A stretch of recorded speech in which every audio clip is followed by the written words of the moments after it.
पाकिस्तान की तारीख का सख्त तरीन लॉकडाउन सिंध में लगा दिया गया है। कराची में इस वक्त जो लॉकडाउन है वो ऑलमोस्ट सेमी कर्फ्यू का समा पेश कर रहा है। एक तरफ तो सड़कों पे नाके हैं, सख्ती है, किसी को निकलने की इजाज़त नहीं है, पुलिस की चौकियां हैं। दूसरी जानिब वैक्सीनेशन सेंटर्स के अंदर इतना रश है कि जहां पे सिंध गवर्नमेंट की गवर्नेंस मैनेजमेंट जाहिर हो रही है, क्योंकि दबाव दिया गया है कि अगर 31 अगस्त तक आपने वैक्सीनेशन नहीं करवाई तो सैलरी नहीं मिलेगी।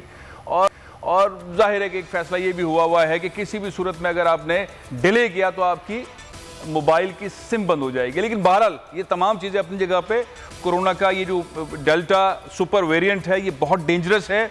अगर एक बंदा इससे पहले कोविड के किसी वेरिएंट के थ्रू खांसा करता था तो 3 फुट ऐसे और 3 फुट ऐसे और 3 फुट ऐसे जो जरासीम जाते थे। कहा यह जा रहा है कि डेल्टा सुपर वेरिएंट जो है इसके जरिए तकरीबन अगर एक बंदा पहले खांसता था तो अब अगर ये खांसेगा पॉजिटिव पेशेंट तो तकरीबन 1200 लोग खांसेंगे, पेशेंट खांसेंगे। एक पेशेंट 6 लोगों को, 5-6 लोगों को मुतासिर कर सकता है। ये खतरात हैं। लेकिन इससे बड़े खतरात ये हैं कि इसी सूबे के अंदर लोग एड्स से मरते थे, सिंध हुकूमत कान पे जूं नहीं रूंगती थी। लोग कुत्ते के काटने से मरते थे, थर के अंदर बच्चे मर रहे थे, सिंध के अंदर गंदे पानी के पीने से लोग मर रहे थे, हेपेटाइटिस से लोग मर रहे थे, कच्चे के इलाके में डाकू लोगों को मार रहे थे, पुलिस वालों को मार रहे थे।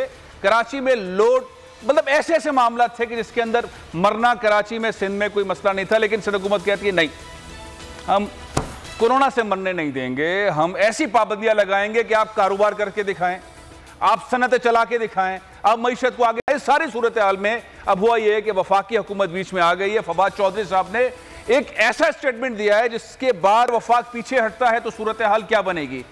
फवाद चौधरी साहब ने फरमाया है कि किसी भी सूरत में कोई भी सूबा इनफरादी तौर पर ऐसे फैसले नहीं कर सकता, वफाक की इजाज़त नहीं देती है। 148 आर्टिकल का उन्होंने जिक्र किया है। उन्होंने क्या फरमाया है, जरा सुनिए फवाद चौधरी साहब क्या कहते हैं। सिंध हुकूमत के इस वक्त के जो फैसले हैं उनसे एक तशवीश की लहर दौड़ गई है।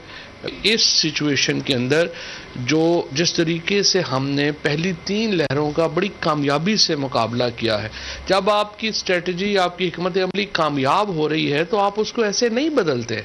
अगर सिंध हुकूमत यूनिलैटरली NCOC के फैसलों के खिलाफ, वफाकी हुकूमत की डायरेक्शंस के खिलाफ जाकर इंडस्ट्री बंद कर देती है, उससे पाकिस्तान की मईशत को बेपनाह नुकसान पहुंचेगा।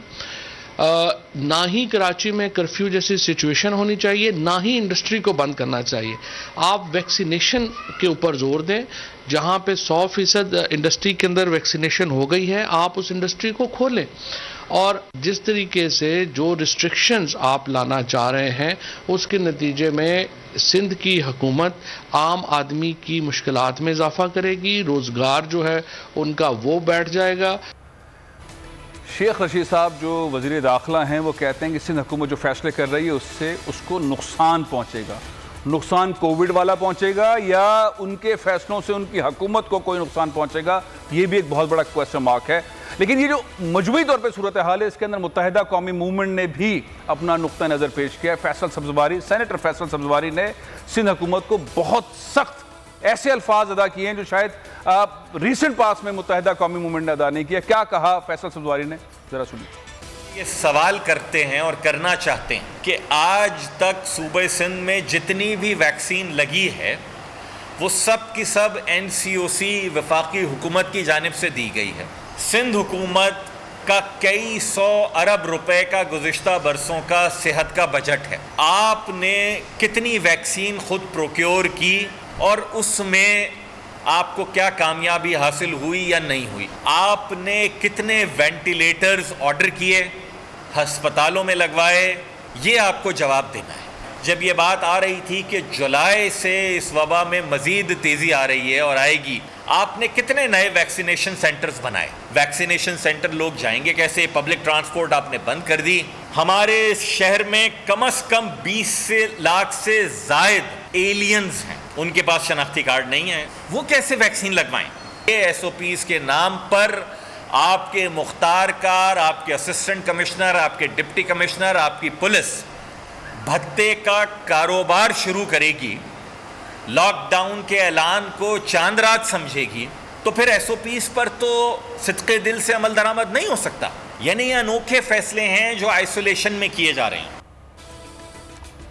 अब सियासी तौर पर जो सूरत हाल है, कराची में मुत्तहिदा कौमी मूवमेंट, पीटीआई, अपोजिशन लीडर साहब जो अली मादिल शेख साहब हैं, वो भी पहुँचे एक्सपो सेंटर में, जहाँ पे इस तरह का मंजरनामा है जो शायद सिंध गवर्नमेंट की गवर्नेंस मैनेजमेंट पे बहुत बड़ा सवाल उठाता है।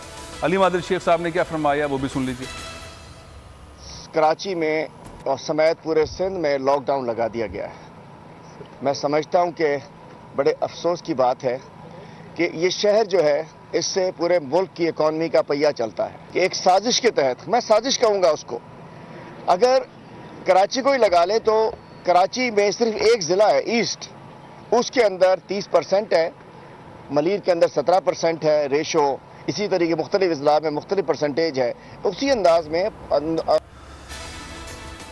लोग सोच रहे हैं आखिर सिंध हुकूमत ने इतना इंतहाई कदम क्यों उठाया। ताजिर बिरादरी बहुत गुस्से में। अभी कुछ देर पहले मुर्तज़ा वहाब साहब जो कि तर्जुमान हैं, उन्होंने प्रेस कॉन्फ्रेंस करके कुछ नरमी का फैसला किया। डबल सवारी पर पाबंदी ख़त्म कर दी है।